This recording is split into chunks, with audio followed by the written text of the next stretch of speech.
ओम यद्विद्याविलासेन भूतभौतिकसृष्टयः तं नौमि परमात्मानं सच्चिदानंदविग्रहम्। लक्षणा का स्वरूप हमने देखा कि जहल लक्षणा, अजहल लक्षणा और जहद अजल लक्षणा। और यहाँ आचार्य उन्होंने जहद अजल लक्षणा की आवश्यकता नहीं मानी तत्त्वमसि वाक्य में। उनके मत में बिना लक्षणा के वाच्यार्थ से ही ज्ञान हो जाता है, ऐसा उन्होंने बताया। अब आगे देखो, पृष्ठ 236।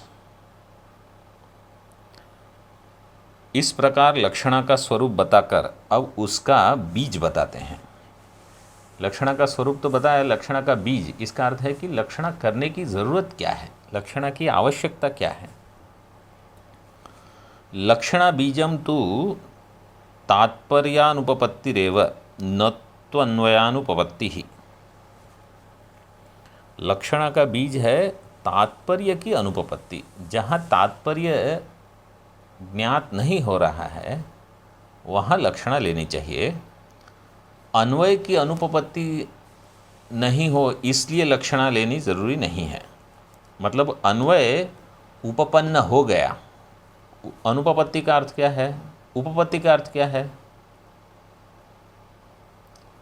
उपपत्ति का अर्थ है ज्ञात होना।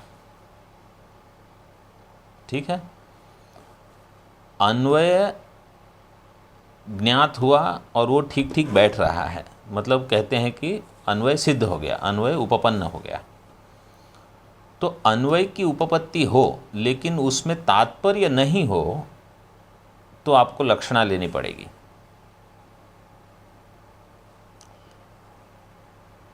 ठीक है, जैसे अगर 5 लोग एक कमरे में बैठे हैं और कोई एक व्यक्ति आ रही है और आप कह रहे हो सिंह आ रहा है, ठीक है, तो वहाँ वाक्य शब्द का अन्वय हो नहीं सकता, क्योंकि सिंह आ रहा है और आप बैठे हो ये होगा नहीं। तो यहाँ आपको लक्षणा लेनी पड़ेगी। यहाँ क्या हुआ कि अन्वय की उपपत्ति नहीं हुई, लेकिन जंगल में सिंह घूम रहा है। अगर कोई ऐसे महात्मा है जो अकेले जंगल में घूम रहे हैं और आप कहते हो जंगल में सिंह घूम रहा है, तो वाक्य की उपपत्ति तो हो गई, क्योंकि वहाँ तो वाक्य ठीक बैठ जाएगा। लेकिन वो तात्पर्य नहीं है। मतलब जंगल में सिंह घूम रहा है, अभी आप मुमुक्षु को जंगल में सिंह घूम रहा है वो बताने की क्या ज़रूरत है?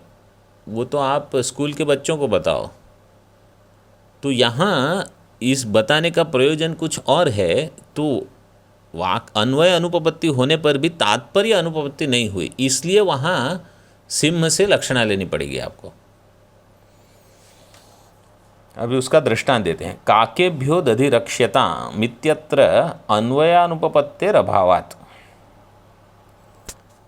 काकेभ्यो दधिरक्ष्यताम्, कौओं से दधि की रक्षा करो, इसमें अन्वय अनुपपत्तेर अभावात्। देखो, अन्वय की अनुपपत्ति का अभाव है, मतलब अन्वय की उपपत्ति का भाव है, मतलब अन्वय उपपन्न हो जाएगा। ठीक, फिर से बताऊं। काकेभ्यो दधि रक्ष्यताम, ये जो वाक्य है इसमें अन्वय अनुपपत्तेर अभावात्। ठीक है, अन्वय की अनुपपत्ति का अभाव है, मतलब अन्वय का नहीं होना ऐसा नहीं है, मतलब अन्वय हो जाएगा। कौओं से दही की रक्षा करो, ये वाक्य में अन्वय बैठ गया, इसमें लक्षणा लेने की क्या जरूरत पड़ी? क्योंकि जहाँ अन्वय बोध हो जाता है वहाँ लक्षणा लेने की ज़रूरत नहीं होती, ऐसा अगर कोई कहता है तो यहाँ आचार्य कहते हैं कि अन्वय बोध होने पर भी तात्पर्य बोध वहाँ नहीं हुआ। अगर आप काक शब्द से काक ही अगर लोगे तो क्यों? क्योंकि कौओं से तो दही की रक्षा करनी है, लेकिन प्रयोजन यहाँ कौओं को बताने में नहीं है, प्रयोजन यहाँ दही की रक्षा में है। तो दही की रक्षा चाहे कौओं से बचाना पड़े दही, चाहे कुत्ते बिल्ली से बचाना पड़े, चाहे और कोई नटखट आके दही खा ले उससे भी बचाना होगा। तो सर्वेभ्यो दधि रक्षता, काके भ्यो का अर्थ यहाँ होगा बाकी सभी से बचाना है सबको। तो इसके लिए अन्वय होने पर भी तात्पर्य वहाँ नहीं बैठता, केवल अगर काक शब्द लोगे, इसलिए लक्षणा वहाँ लेनी पड़ेगी। गंगायाम घोष इत्यादौ तात्पर्य अनुपपत्तिरपि संभवात्। गंगायाम घोष, इसमें तात्पर्य की अनुपपत्ति का भी संभव है। क्यों? क्योंकि गंगा शब्द से शक्यार्थ क्या होगा? गंगा का शक्यार्थ होगा प्रवाह, लक्ष्यार्थ होगा तट। ठीक है, तो प्रवाह शब्द की प्रवाह में अन्वय कि प्रवाह में गांव नहीं हो सकता। गंगायाम सप्तमी है तो प्रवाह में गांव नहीं हो सकता, इसलिए वहाँ अन्वय की उपपत्ति होगी कि नहीं? हाँ, अन्वय की उपपत्ति नहीं होगी, इसलिए वहाँ पर तो लक्षणा ले सकते हो अन्वय की अनुपपत्ति में। लेकिन केवल अन्वय की अनुपपत्ति नहीं, तात्पर्य की भी अगर अनुपपत्ति हो तो भी लक्षणा लेनी पड़ेगी। तो यहाँ आचार्य कहते हैं कि मुख्य तो तात्पर्य में अनुपपत्ति हो तब लक्षणा लेनी पड़ती है। मतलब अन्वय अगर बैठ भी गया तो भी अगर तात्पर्य नहीं बैठ रहा है तो लक्षणा लेनी पड़ेगी। ऐसे देखो अभी अर्थ है इसका। परंतु तात्पर्य की अनुपपत्ति ही लक्षणा में बीज है। मतलब अन्वय की नहीं, तात्पर्य की अनुपपत्ति लक्षणा में बीज है। अन्वय की अनुपपत्ति लक्षणा में बीज नहीं है। क्योंकि काकेभ्यो दधि रक्षताम वाक्य में अन्वय की अनुपपत्ति नहीं है, यहाँ अन्वय की उपपत्ति है। वाक्य के पदों का परस्पर अन्वय लग सकता है। ठीक है, उसी प्रकार गंगायाम घोषः आदि वाक्यों में तात्पर्य की अनुपपत्ति का भी संभव होता है। तात्पर्य की अनुपपत्ति का मतलब तात्पर्य वहाँ उपपन्न नहीं होगा, इसलिए एकमात्र तात्पर्यानुपपत्ति को ही लक्षणा में बीज मानने में लाघव है। इसलिए अगर कम से कम चीज़ में आपको समझना है कि कम से कम क्या आवश्यक है जहाँ आपको लक्षणा लेनी पड़ेगी, तो कम से कम क्या आवश्यक है तो कह दिया तात्पर्य अनुपपत्ति। जहाँ तात्पर्य की उपपत्ति नहीं हो वहाँ आपको लक्षणा लेनी पड़ेगी। अभी आगे बताते हैं, विवरण करते हैं। तत्वमसि आदि अभेद बोधक वाक्यों में गौण लक्षणा वृत्ति मानने की आवश्यकता नहीं है। यह ऊपर बताया गया है। इसी पर यदि कोई कहे कि जिस प्रकार शक्ति शब्द की एक वृत्ति है उसी प्रकार लक्षणा भी शब्द की एक वृत्ति है, इस कारण शक्ति से जैसे शक्यार्थ का ज्ञान हुआ है वैसे ही लक्षणा से शक्य संबंध लक्ष्यार्थ का भी ज्ञान होता है, तब उसमें गौणत्व कैसा? जिस प्रकार शक्ति शब्द की एक वृत्ति है उस प्रकार लक्षणा भी शब्द की एक वृत्ति है। इस कारण शक्ति से जैसे शक्यार्थ का ज्ञान होता है वैसे ही लक्षणा से शक्य संबंध लक्ष्यार्थ का भी ज्ञान होता है। तो उसमें गौणत्व क्यों है? गौणत्व मतलब जहाँ लक्षणा रहती है वो गौण अर्थ है, ऐसा हम मानते हैं। तो इस शंका के निरासनार्थ यहाँ पर लक्षणा का बीज बताया गया है।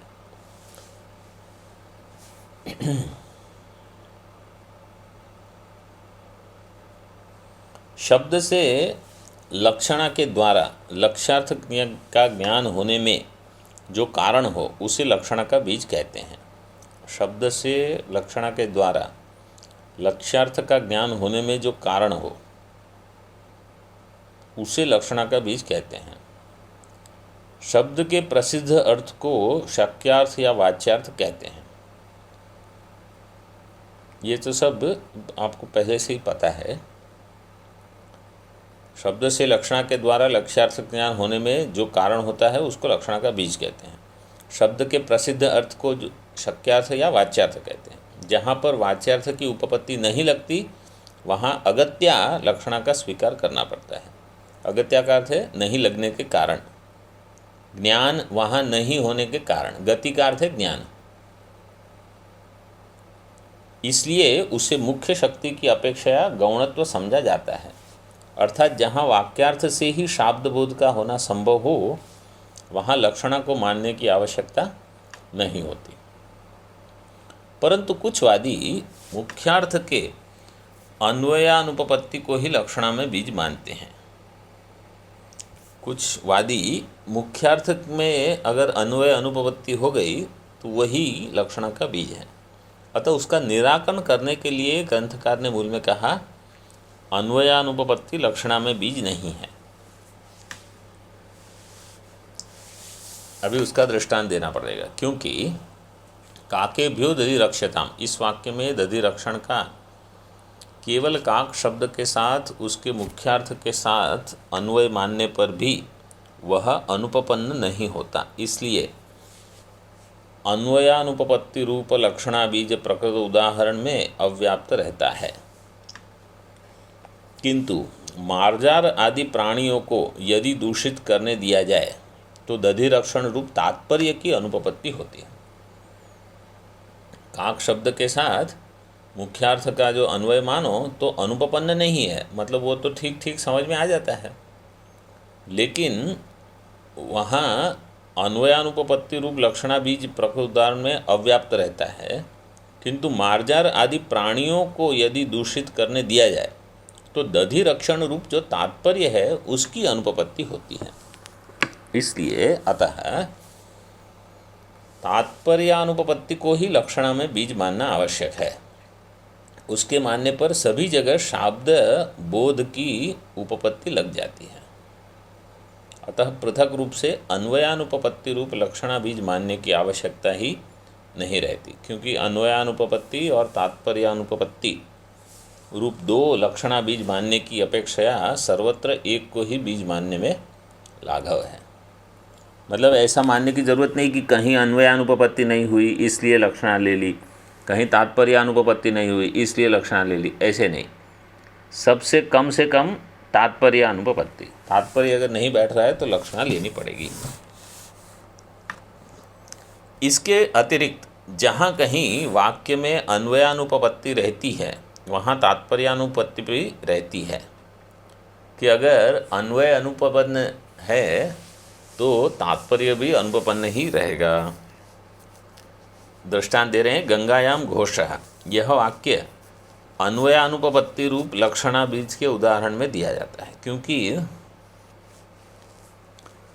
गंगा पद का मुख्यार्थ प्रवाह का घोष के साथ आधेयता संबंध से अन्वय हो नहीं सकता। देखो यहाँ सामान्यतर यही हम समझते हैं कि अन्वय उपपन्न नहीं हो रहा है इसलिए लक्षणा लेनी पड़ेगी, लेकिन गूढ़ अर्थ यह है कि वहाँ तात्पर्य नहीं है। तो ये बड़े ग्रंथों में ये तत्वमसी वाक्य पर चिंतन होता है कि तत्वमसी वहाँ अन्वय नहीं हो रहा है, क्योंकि अल्पज्ञ सर्वज्ञ नहीं हो सकता, अल्पशक्ति सर्वशक्ति नहीं हो सकता, इसलिए लक्षणा लेनी पड़ेगी। लेकिन वेदांत के आचार्यों ने कहा कि नहीं, क्योंकि षड्विध लिंग से तात्पर्य निर्णय ये होता है कि मैं ब्रह्म हूँ, इसलिए और कोई अर्थ अगर निकल रहा है इस वाक्य का तो वहाँ लक्षणा लगानी पड़ेगी आपको।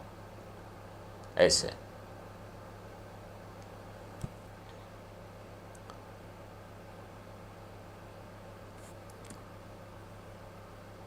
इस अन्वय अनुपपत्ति के कारण गंगा पद की गंगा संबंधी तीर अर्थ में लक्षणा माननी पड़ती है।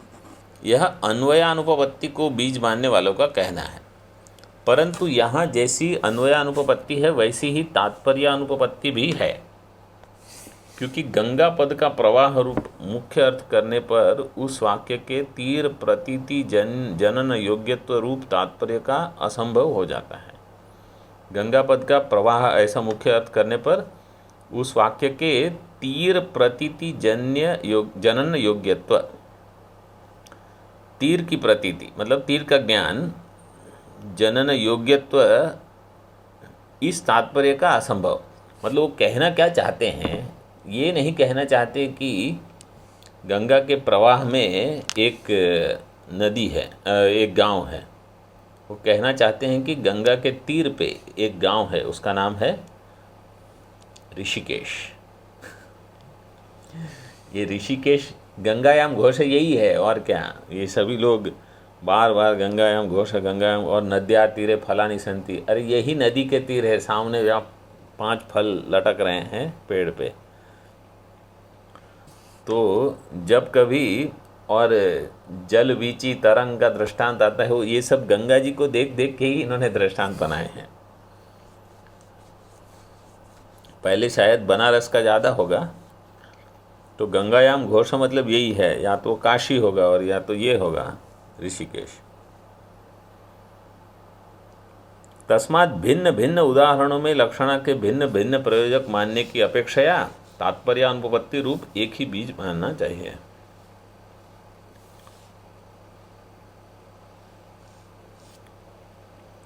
एक ही बीज मानना उचित है। तात्पर्यार्थ के स्वरूप को ग्रंथकार स्वयं बताएंगे। गंगायाम घोष इस उदाहरण में तात्पर्य निश्चय करने के लिए अन्वयानुपपत्ति का उपयोग हो सकता है। उसी प्रकार काके व्योदधि रक्षताम यहाँ प्रयोजना सिद्धि का और सैंधव मानय में देश काल प्रकरण आदिकों का भी तात्पर्य निश्चय करने में उपयोग होता है, अर्थात तात्पर्यार्थ के निश्चायक कारण भिन्न भिन्न होते हैं।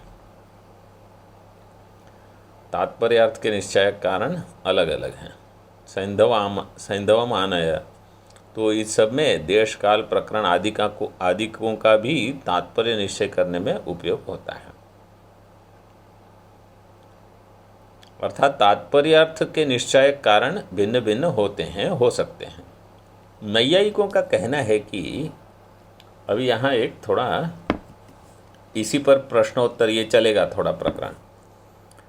नैयायिकों का कहना है कि शब्द प्रमाण तो वैसे साधारण तो समझ में आ जाता है, अभी ये सब जो है यहाँ बहुत विचार चल रहा है। जिस प्रकार शक्ति केवल पदवृत्ति होती है, उसी प्रकार लक्षणा भी पदवृत्ति ही है, क्योंकि लक्षणा में भी शक्ति के समान वृत्तित्व है। अतः जो भी वृत्ति हो उसका पदनिष्ठ होना ही उचित है। ये न्याय वालों का मत क्या है कि लक्षणा केवल पद की होती है। मुख्य मत वो ये कहना चाहते हैं, क्योंकि शक्ति कहाँ होती है, पद में होती है। और लक्षणा की परिभाषा उन्होंने क्या बनाई, शक्य संबंधो लक्षणा। तो जहाँ शक्य के साथ संबंध हो, जैसे गंगा के साथ संबंध होता है तीर का, तो लक्षणा वहाँ तीर में जाएगी। तो पद में शक्ति होती है, इसलिए पद में लक्षणा होती है। मीमांसक और वेदांत, क्योंकि हमारा व्यवहार में हम भट्ट को ही, कुमारिल भट्ट को ही हम अनुसरण करते हैं। भट्ट नय मतलब उनको ही अनुसरण करना ऐसे। तो हमारा कहना क्या है कि वाक्य में लक्षणा होती है, पद में नहीं। उनका कहना है पद में।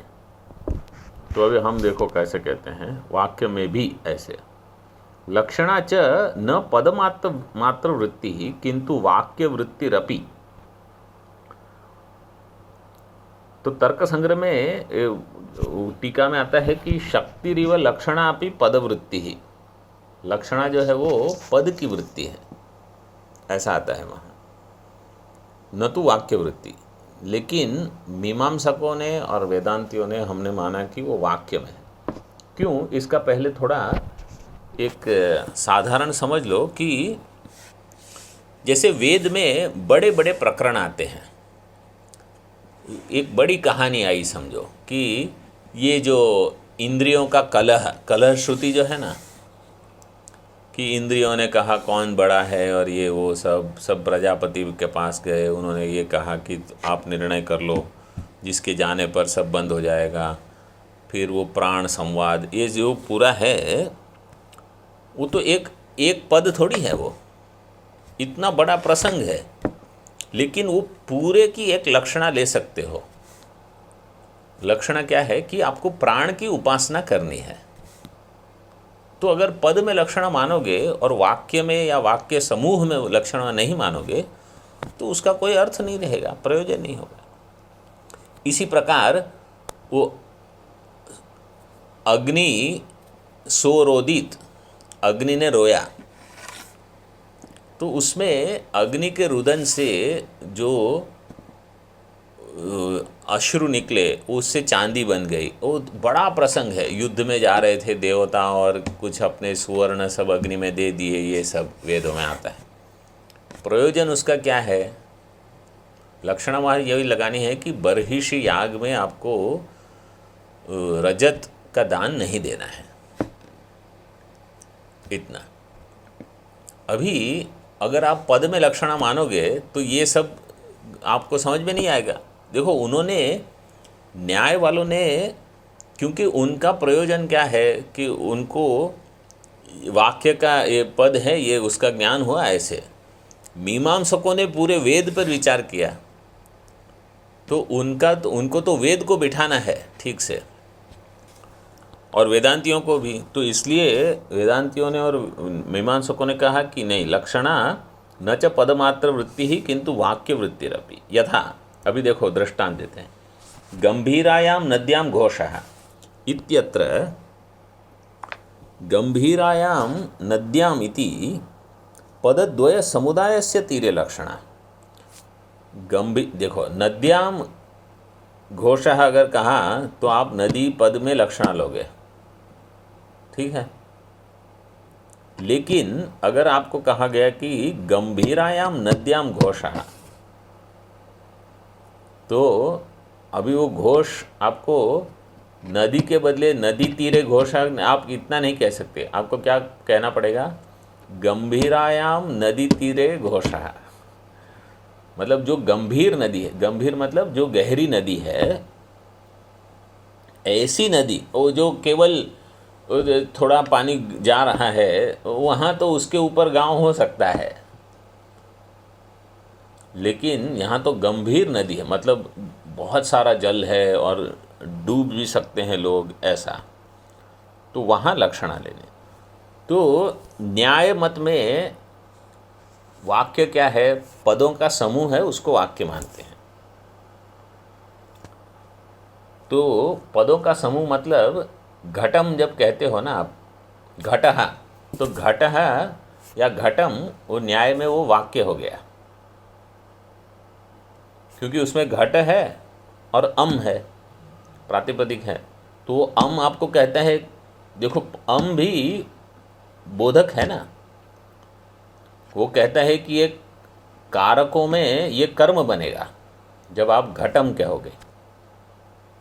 और अगर आपने कह दिया घटे, तो उसमें जो सप्तमी है वो आपको कहेगी कि कारकों में ये अधिकरण बन रहा है, तो उसका अपना एक प्रयोजन है।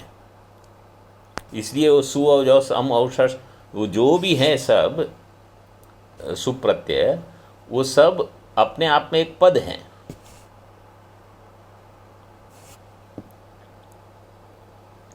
जबकि व्याकरण वालों ने कहा कि जब तक वहाँ एक तिंगंत न हो वो वाक्य नहीं है। व्याकरण वाले कहेंगे ये वाक्य तो वो है जहाँ आपको तिंगंत मिले, अस्ति भवति, कुछ न कुछ तो चाहिए कम से कम, अध्याहार करके भी। तो नद्याम घोष वसति प्रतिवसति ऐसा कुछ कहो, फिर तो आप वाक्य बन गया। तो यहाँ कहा कि इत्यत्र गंभीरायाम नद्याम इति पदद्वय समुदाय से तीरे लक्षण, पदद्वय के समुदाय के में उस अर्थ में उसके तीर में लक्षणा होगी। अब विवरण करते हैं।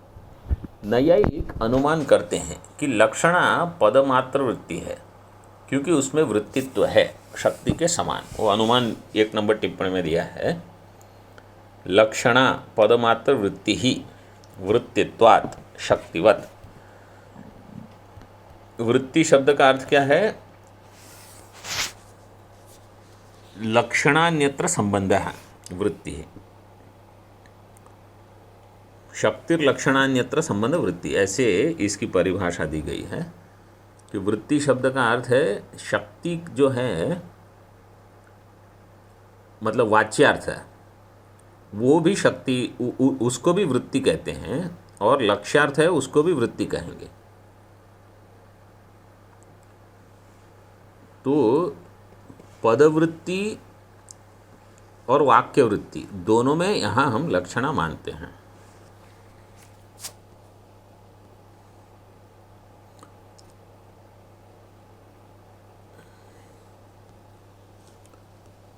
तो लक्षणा पदमात्र वृत्ति ऐसा मानते हैं नहीं आई, क्योंकि उसमें वृत्तित्व है शक्ति के समान, क्योंकि शक्ति में भी वृत्तित्व है।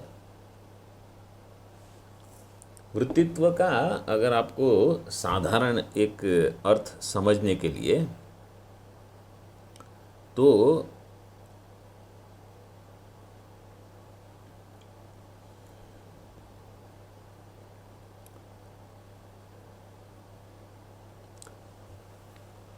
वृत्तित्व का अर्थ है कि ज्ञान कराने की क्षमता, मतलब एक वृत्ति उत्पन्न कर रही है ऐसा आप सोच सकते हो। वैसे यहाँ वो लोग तो ऐसे नहीं मान रहे हैं, लेकिन ज्ञान कराने की क्षमता। तो जैसे शक्ति में ज्ञान कराने की क्षमता है, वैसे लक्षणा में भी ज्ञान कराने की क्षमता है। और जैसे पद में ज्ञान कराने की क्षमता है, वैसे वाक्य में भी ज्ञान कराने की क्षमता है।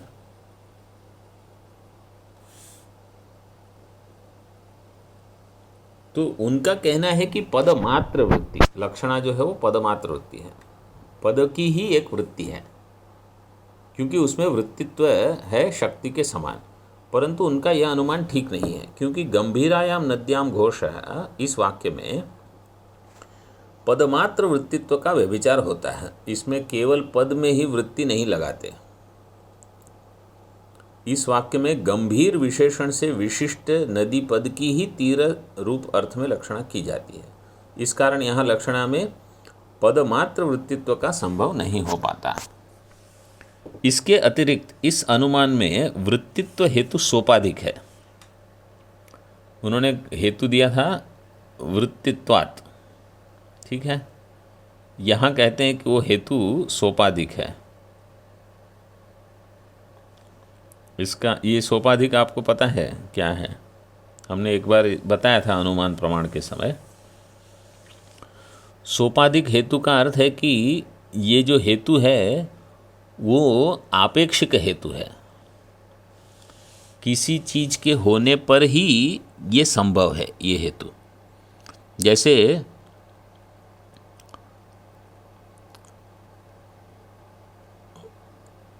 अगर व्याप्ति होती है कि यत्र यत्र वह्निः, यत्र यत्र वह्निः पर्वतो धूमवान, ये देखो पक्ष है पर्वत और धूमत्व हो गया साध्य। पर्वतो धूमवान वह्निमत्वात्, हेतु क्या दिया कि वहाँ वह्नि होने के कारण। तो जहाँ जहाँ वह्नि है वहाँ वहाँ धूम होगा, ये आपको व्याप्ति बतानी पड़ेगी। तो ये व्याप्ति तभी होगी अगर वहाँ आर्द्र ईंधन संयोग होगा, तब। मतलब वह्नि का अगर आर्द्र ईंधन के साथ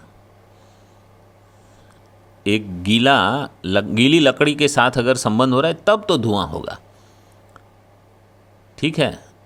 अगर वो वन्नी का लोहे के साथ संबंध होता है, अयोगोलक के साथ, तो वहाँ धूम नहीं दिखेगा आपको। तो इसलिए वो जो हेतु है उसको सोपाधिक हेतु कहते हैं। वहाँ एक उपाधि है, आर्द्र ईंधन जो है उसका संयोग उपाधि हो जाती है उसकी। तो यहाँ कहा कि ये जो हेतु दिया है, इस अनुमान में वृत्तित्व हेतु सोपाधिक है। 2 नंबर टिप्पणी देखो अभी। उक्तानुमाने शक्तित्वम उपाधि यथा दृष्टान्ते शक्तौ पदमात्र वृत्तित्व रूपम साध्यम अस्ति। दृष्टांत में शक्ति में पदमात्र वृत्तित्व रूप साध्य है, क्योंकि वहाँ अनुमान क्या दिया है, लक्षणा पदमात्र वृत्ति, तो पदमात्र वृत्तित्व रूपम साध्यम शक्ति में, वो शक्तिवत दिया है ना, शक्ति दृष्टांत है। दृष्टान्ते शक्तौ शक्तित्वम अपि अस्ति, अतः तो वहाँ शक्तित्व भी है, अतः साध्य व्यापकत्वम साधनम वृत्तित्वम लक्षणायामपि तत्र शक्तित्वम नास्ति इति साधन अव्यापकत्वम अपि। उपाधि की परिभाषा क्या है, साध्य व्यापकत्वे सति साधना व्यापकत्वम उपाधि।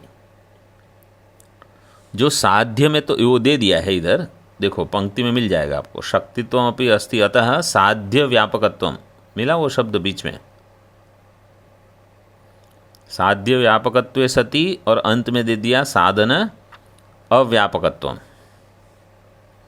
तो जो साध्य में व्याप्य है, व्यापक है, लेकिन साधन में व्यापक नहीं है। साधन मतलब हेतु।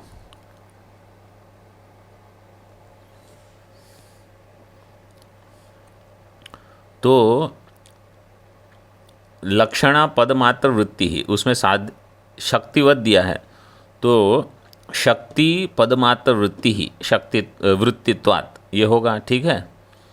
तो उसका साध्य क्या है, पदमात्र वृत्तित्वम, वो साध्य है।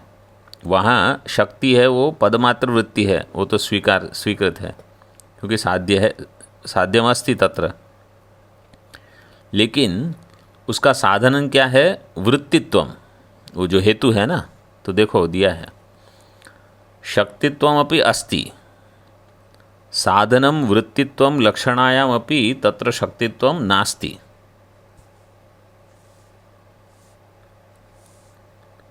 साधनम वृत्तित्वम, साधन जो वृत्तित्व है वो शक्ति में तो है और लक्षणा में नहीं है। समझ में आया कि नहीं समझ में आया? हाँ, शक्ति, पहले तो आपको ये उपाधि वाला ठीक उसकी समझ है कि नहीं। सोपाधिक हेतु का अर्थ क्या है? सोपाधिक हेतु का अर्थ है कि जो आप हेतु दे रहे हो वो सभी जगह नहीं लगता, इसलिए कहीं कहीं ही लगेगा ये। जैसे दृष्टांत देते हैं, ये मांडुक्य में शायद आपने पढ़ा होगा। मांडुक्य में आया था कि स्वप्न मिथ्या है दृश्यत्वात्, ठीक है। स्वप्न पदार्थानाम मिथ्यात्वम दृश्यत्वात्, ये पहले ये दृष्टांत है, ये ठीक हो गया। अब इस व्याप्ति से हम कहते हैं कि जागृत के पदार्थ मिथ्या है। जागृत पदार्थानाम मिथ्यात्वम, हेतु क्या देंगे हम? दृश्यत्वात्, और दृष्टांत क्या देंगे? स्वप्नवत्। तो जो जो दृश्य है वो सब मिथ्या है।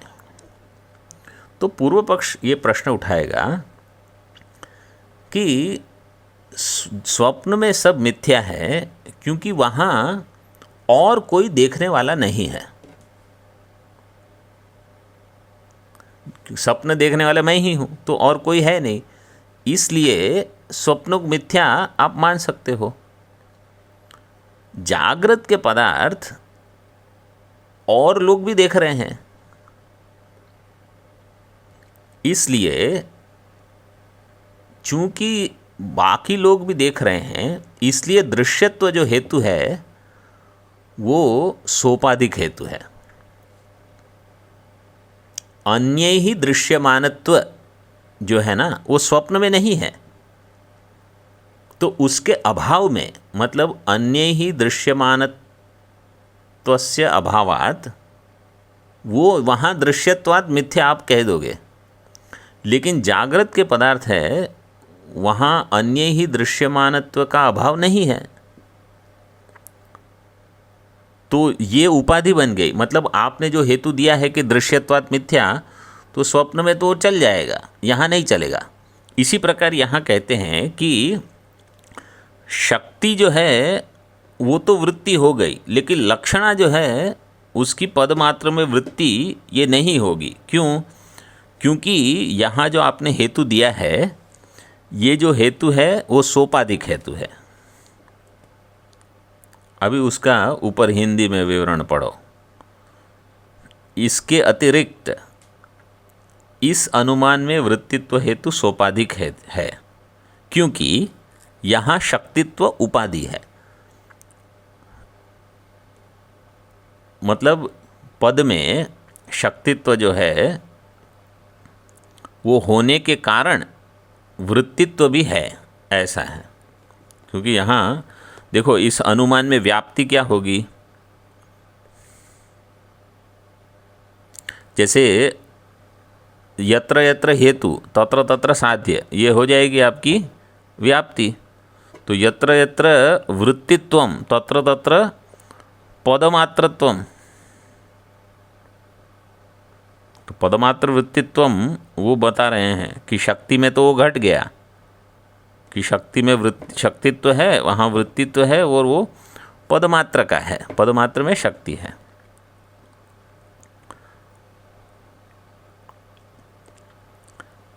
तथा ही जहाँ पदमात्र वृत्तित्व रूप साध्य होता है, वहाँ घटपट आदि स्थलों में शक्तित्व भी रहता है। ये व्याप्ति हो गई, ठीक है। जहाँ पदमात्र वृत्तित्व है, मतलब पद की ज्ञान कराने में क्षमता है, पदमात्र वृत्तित्व, वो अपने आप में एक स्वतंत्र, वो शब्द स्वतंत्र व्यवहार कर सकता है। तो पदमात्र वृत्तित्व रूप साध्य होता है, वहाँ घट पट आदि स्थलों में शक्तित्व भी है। मतलब घट की अपनी शक्ति है, पट की अपनी शक्ति है, इस कारण शक्तित्व साध्य व्यापक हो गया। तो वो वहाँ शक्तित्व जो है वो साध्य में व्यापक है।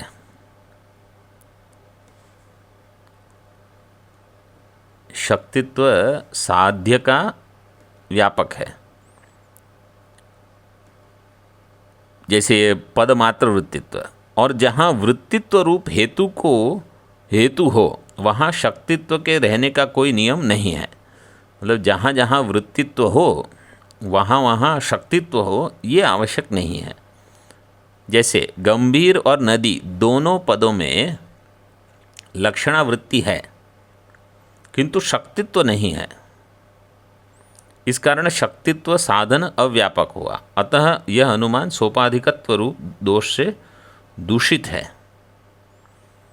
तो दोनों पदों में लक्षणावृत्ति है, गंभीरायाम नद्याम, दोनों पदों में लक्षणावृत्ति है, किंतु वहाँ शक्तित्व नहीं है। मतलब गंभीर शब्द जो है वो अपने आप में कोई बोध नहीं करा रहा, और नदी शब्द भी अपने आप में, मतलब आप किस नदी की बात कर रहे हो वो स्पष्ट नहीं होता, तो अकेले में वो शक्तित्व नहीं है। इस कारण शक्तित्व साधन अव्यापक हुआ लक्षणा में। ये जो अनुमान, यह अनुमान सोपाधिकत्व, मतलब ये न्याय वालों ने जो दिया है उसमें सोपाधिकत्व रूप दोष से दूषित है। अभी वो कैसे, वो और बताते हैं। गंभीरायाम नद्याम घोषः, वाक्य में नदी में गंभीर विशेषण दिया है। परंतु गंभीर जल पर घर का होना असंभव है। और यह व्यक्ति तो ऐसा बता रहा है, मतलब कोई ऐसे बता रहा है कि नहीं नहीं है, इसलिए अतः इन दो पदों के उच्चारण से नदी शब्द का तीर रूप अर्थ ही इस व्यक्ति को विवक्षित होगा, यह प्रतीति होती है। तो दोनों पदों का एक अर्थ मानते हैं। इस कारण यहाँ पर दोनों पदों की तीर रूप अर्थ में लक्षणा है, यह मानना होगा। क्योंकि केवल नदी पद की तीर रूप अर्थ में यदि लक्षणा मान ले तो गंभीर तीर पर घोष है यह अर्थ होने लगेगा, परंतु तीर में गंभीर विशेषण नहीं दिया जा सकता। देखा क्या हुआ, गंभीर तीर केवल नदी का अगर आप तीर कर दोगे तो क्या होगा, गंभीर तीर पर घोष है, तो गंभीर तीर हो नहीं सकता, क्योंकि तीर में गंभीर विशेषण नहीं दिया जा सकता, क्योंकि तीर गंभीर नहीं होता। यदि गंभीर पद की ही तीर अर्थ में लक्षणा माने तो वह भी नहीं हो सकता, क्योंकि कैसे हो जाएगा, तीर नदी तीर पर, तो वहाँ गंभीर छूट जाएगा अगर गंभीर के लिए तीर करो, और गंभीर और तीर में अभेद का होना संभव नहीं है, क्योंकि गंभीर तीर गंभीर है ही नहीं, तो गंभीर के बदले आप तीर शब्द का प्रयोग नहीं कर सकते, इसलिए गंभीर नदी दोनों के लिए तीर शब्द का प्रयोग होगा। इसी तरह तीर और नदी का भी अभेदान्वय नहीं बन सकता। इसी प्रकार इन दो पदों में से किसी एक पद की तीर अर्थ रूप में लक्षणा कर समीप के पद को उस तात्पर्य का केवल ज्ञापक मान लेने पर भी गंभीर और नदी दो पदों की आवृत्ति करने में कोई कारण नहीं है। अतः पुनरुक्ति की उपपत्ति ही नहीं लगाई जा सकती। मतलब यह ना कहने का प्रयोजन क्या है कि आप केवल नदी के लिए नदी पद है, नदी पद को अगर आप कहो कि यहाँ लक्षणा लगा देते हैं और कह दो कि गंभीरायाम तीरे घोषः, तो गंभीरायाम तीरे घोष, गंभीरायाम विशेषण तीर के लिए जाएगा नहीं, वो तो उन्होंने स्पष्ट कर दिया, क्योंकि तीर गंभीर नहीं होता। और यदि गंभीर की ही लक्षणा करे तीर में, तो गंभीर का संबंधी नहीं है तीर, नदी का संबंधी है तीर इसलिए वहाँ अभेद अन्वय नहीं बन सकेगा। मतलब वो गंभीर के बदले तीर ले लो और फिर नदी, बोले तीर नदी में घोष है, तो क्या अन्वय नहीं हो, बैठ नहीं रहा है वाक्य।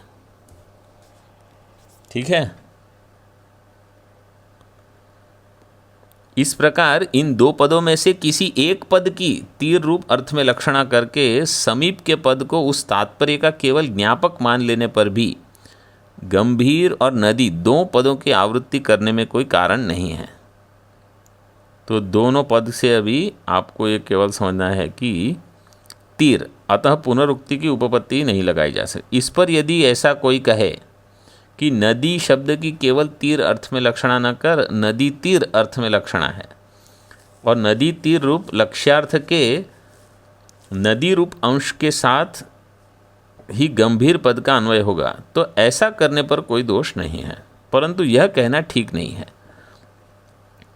मतलब आप कहो कि गंभीरायाम नद्या तीरे घोषः, गंभीर भी रहने दो, नदी भी रहने दो और तीर वहाँ डाल दो, तो ये कहना ठीक नहीं, क्योंकि एक पदार्थ का दूसरे पदार्थ के साथ ही अन्वय होता है, उसके एक देश के साथ नहीं। तो गंभीरायाम जो है ना, गंभीरायाम नदी तीरे घोषः, गंभीर जो विशेषण है वो नदी तीर का विशेषण नहीं बन सकता, वो केवल नदी का ही विशेषण बन सकता है। मतलब आप ये नहीं कह सकते कि नदी के बदले नदी तीर लिख दो और गंभीर आयाम को वैसे के वैसे रहने दो। गंभीर विशेषण जो है वो नदी का है कि नदी तीर का है? हाँ, इसलिए परिशेष न्याय से गंभीर और नदी दोनों पदों की तीर रूप अर्थ में लक्षणा माननी पड़ती है। यह अर्थ गंभीर और नदी परस्परान्वित इन दो पदों से निष्पन्न होता है। इस कारण यह वाक्य वृत्ति लक्षणा है, पदवृत्ति नहीं। अर्थात शक्ति के समान लक्षणा भी पदमात्र वृत्ति ही होती है, यह नियम बनाया नहीं जा सकता। प्रत्युत लक्षणा जैसी पदवृत्ति होती है वैसी वाक्यवृत्ति भी होती है, यह मानना पड़ता है। देखो, ये जो सब ग्रंथ होते हैं ना, अब ये सब पढ़ने के समय आपको अगर लगेगा कि अच्छा मैं ब्रह्म हूँ, ये तो आप बता नहीं रहे हो और नदी के में कोई गांव है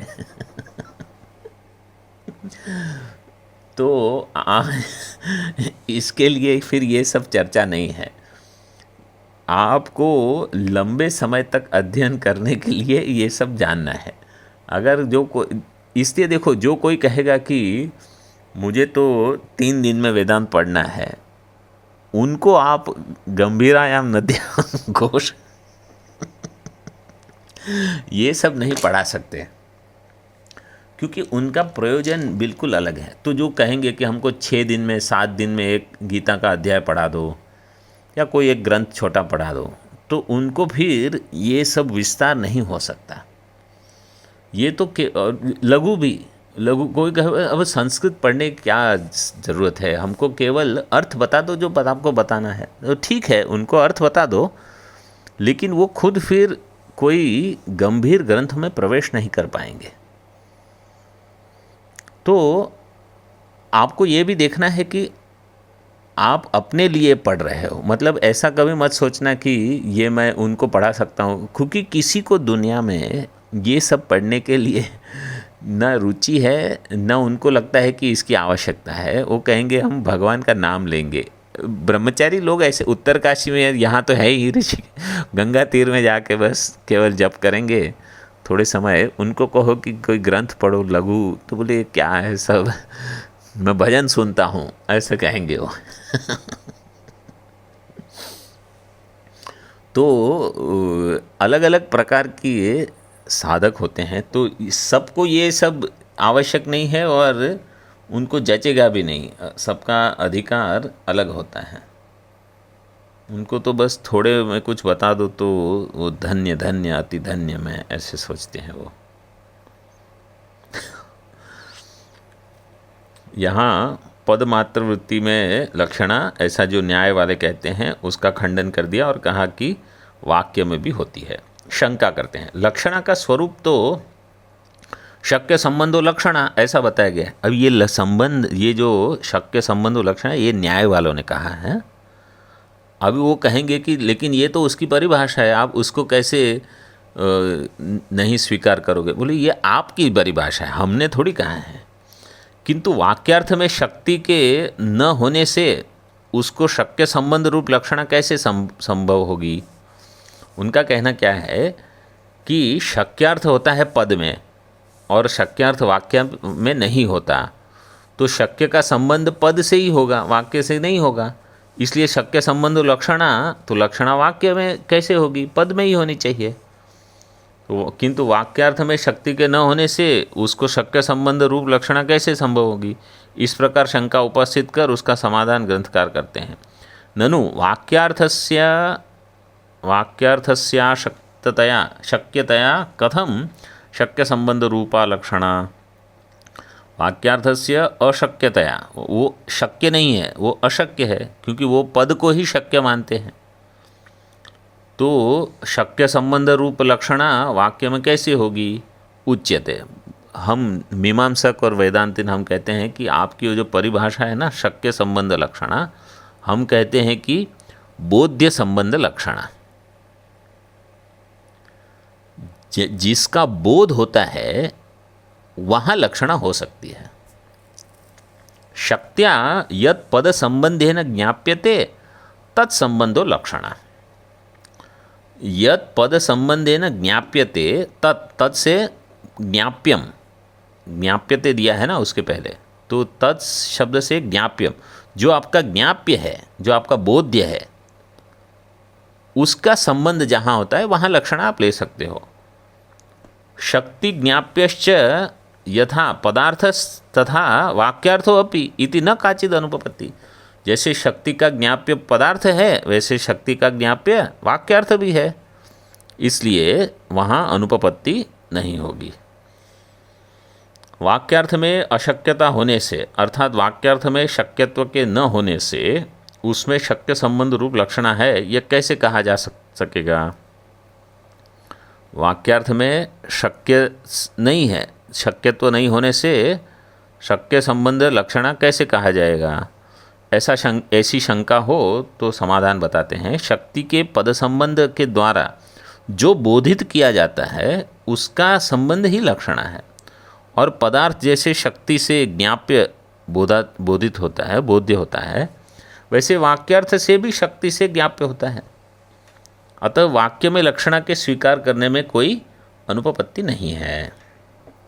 विवरण करते हैं। जब किसी वाच्यार्थ की उपपत्ति नहीं लगती तब उसकी शक्यार्थ संबंध अर्थ में लक्षणा करनी पड़ती है, परंतु जो अर्थ वाच्य ही नहीं है उसकी तत्संबंध अर्थ में लक्षणा कहना तो वंध्यापुत्र का किसी से संबंध प्रदर्शन करने के समान ही होगा, यह आशय शंका करने वाले का है। वो कहते हैं कि आप वाक्य में लक्षणा करो, लेकिन वाक्य में अगर शक्य संबंध ही नहीं है, शक्य ही नहीं है, तो उसका संबंध ही कहाँ ढूंढेंगे? जैसे वंध्यापुत्र की पत्नी को लेके आओ, वंध्यापुत्र नाम की कोई चीज़ नहीं है तो उसकी पत्नी कहाँ होगी? तो उसका समाधान देते हैं। पदार्थ पदजन्य अर्थ जैसे शक्य वाच्य है वैसे ही वाक्यार्थ भी शक्य वाच्य है, इसलिए शक्य संबंध रूप लक्षणा वाक्य में भी हो सकती है, क्योंकि जो अर्थ शक्ति से साक्षात बोधन किया जाए वही शक्यार्थ है। इस प्रकार शक्य शब्द की व्याख्या यदि हमने स्वीकार की होती तो आपको कथानुसार हमारे पक्ष में भी वाक्य में लक्षणा की अनुपपत्ति हुई होती, परंतु शक्यार्थ का वैसा लक्षण हमने नहीं माना। हमने क्या माना? शक्यार्थ का वैसा लक्षण न कर शक्ति के साक्षात या परंपरा से जो अर्थ हो वही शक्यार्थ है, ऐसा लक्षण हम मानते हैं। इस कारण शक्ति से साक्षात यद्यपि पदार्थ ही बोधित होता है तथापि परंपरा से वाक्यार्थ भी बोधित होता है। ठीक है, शक्ति से साक्षात यद्यपि पदार्थ ही बोधित होता है तथापि परंपरा से वाक्यार्थ भी बोधित होता है शक्ति से, इसलिए पद से पदार्थ ज्ञान होते ही उन पदार्थों का परस्पर अन्वय, उससे हमें जो अर्थ ज्ञात होता है वही वाक्यार्थ है, वह भी शक्ति से ही परंपराया ज्ञात होता है। इसलिए पदार्थ के समान वाक्यार्थ में भी शक्यता है, क्योंकि पद का ही समूह है वाक्य। संसर्ग, उनका जो संसर्गान्वय होता है पदों का, उसी को वाक्य कहते हैं। इस कारण पद के समान वाक्य की भी अपने वाक्यार्थ संबद्ध अर्थ में लक्षणा हो सकती है। ये चर्चा हो गई। अब लौकिक वाक्य में जैसे लक्षणा हो सकती है इसी प्रकार वैदिक वाक्य में भी लक्षणा होती है, इस बात को ग्रंथकार कहते हैं। अभी जो मुख्य तो वेद में ही लगाना है, तो इसका केवल थोड़ा पाठ कर लेते हैं। एवं अर्थवाद वाक्यानां प्रशंसा रूपाणां प्राशस्त्य लक्षणा। अर्थवाद जो वाक्य है जो प्रशंसा करते हैं उनकी प्राशस्त्य में, प्राशस्त्य मतलब स्तुति में या निंदा में कहीं न कहीं लक्षणा है। मतलब या तो ये स्तुति कहना चाहते हैं कि मतलब ये बहुत बढ़िया है इसलिए आप करो, या ये निंदा कर रहे हैं इसलिए ये मत करो। सो अरोदित इत्यादि निंदार्थ वाक्यानाम निंदितत्व लक्षणा। देखो वहाँ निंदा में है। अर्थवाद गत पदानां प्राशस्त्यादि लक्षणाभ्युपगमे एकेन पदेन लक्षणया तद उपस्थिति संभवे पदांतर वैयर्थ्यम स्यात्। अगर एक ही पद की लक्षणा हो जाए, समझो एक बड़ा 10 वाक्यों का समूह है, उसमें एक पद दे दिया, उसमें से कोई भी एक पद से आपको निंदा, ये यहाँ निंदा हो रही है, वो आपको कैसे समझ में आएगा? क्योंकि पूरे वाक्यों में निंदा शब्द ही नहीं है। और किस क्या हो रहा है समझ, ऐसे तो वाक्य को सबको साथ में लेके आपको उसका अर्थ समझना होगा। और अगर एक पद से ही लक्षणा कर लोगे तो बाकी पदों का वैयर्थ्य हो जाएगा। हाँ, एवं च विधि अपेक्षित प्राशस्त्य रूप पदार्थ प्रत्ययकतया अर्थवाद पद समुदायस्य पदस्थानीयतया विधिवाक्येन एकवाक्यत्व भवति इति अर्थवादानां पदैकवाक्यता। अर्थवादों का पदैक वाक्यत्व है, ये मीमांसक मानते हैं। और वो जैमिनी सूत्र में दिया है, विधिनां तु एकवाक्यत्वात् स्तुत्यर्थेन विधिनां स्युः, कि जो वाक्य उन्होंने ये समाधान दिया था पूर्व पक्ष को, जैमिनी महर्षि ने, पूर्व पक्ष ने कहा कि आम्नायस्य क्रियार्थत्वात् अनर्थक्यम अतदर्थानाम, आम्नाय है वो क्रिया के लिए है, उसके छोड़ के बाकी जो सब है वो अनर्थ है।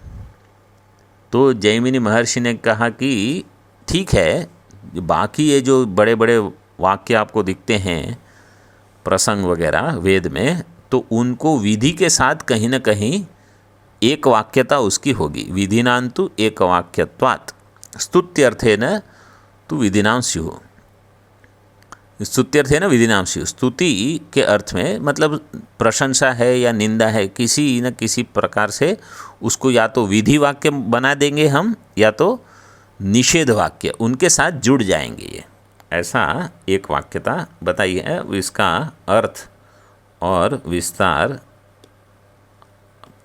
अगले प्रसंग में करेंगे। ओम पूर्णमदः पूर्णमिदं पूर्णात् पूर्णमुदच्यते पूर्णस्य पूर्णमादाय पूर्णमेवावशिष्यते। ओम शांति शांति शांतिः। शंकरं शंकराचार्यं केशवं बादरायणं सूत्रभाष्यकृतौ वन्दे भगवन्तौ पुनः पुनः। ईश्वरो गुरुरात्मेति मूर्तिभेदविभागिने व्योमवद्व्याप्तदेहाय दक्षिणामूर्तये नमः। ओम शांति शांति शांति।